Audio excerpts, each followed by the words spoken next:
লোনা ইলিশ, কেউ কেউ বলে ইলিশ শুকনা, খুবই মজার। যারা এটা পছন্দ করে তাদের কাছে ভীষণ মজার একটি রেসিপি। প্রথমে আমি বড় একটা ইলিশ মাছ নিয়েছি, লোনা ইলিশ। এটাকে সুন্দর করে কেটে গরম পানি দিয়ে ভালো করে ধুয়ে নিয়েছি।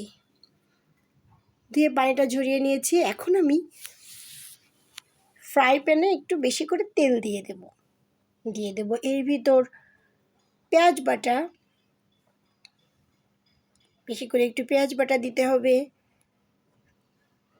হবে রসুন, তেজপাতা, এলাচ, এগুলো দিয়ে ভালো করে মশলাটাকে কষাতে হবে। সাথে দিয়ে দিতে হবে লবণ, হলুদের গুঁড়ো।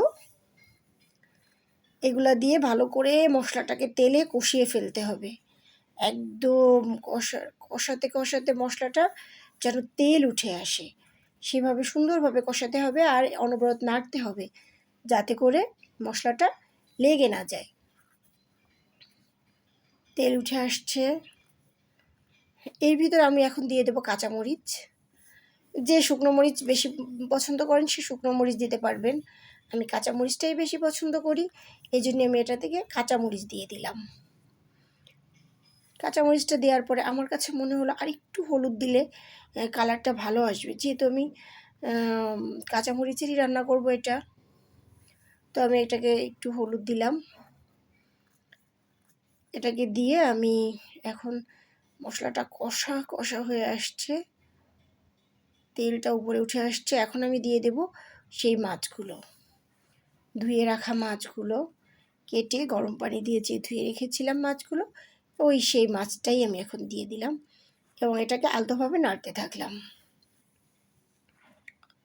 বেশ কিছুক্ষণ ধরে আমি এটাকে নাড়তে থাকবো।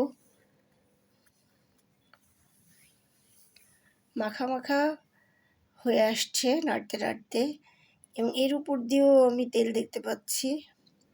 যারা এই ইলিশের এই শুটকিটা পছন্দ করে তাদের জন্য এটা ভীষণ মজার একটি রেসিপি।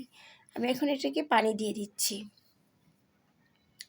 পানিটা দিয়ে আমি একদম আলতোভাবে নেড়ে কিছুক্ষণ অপেক্ষা করব।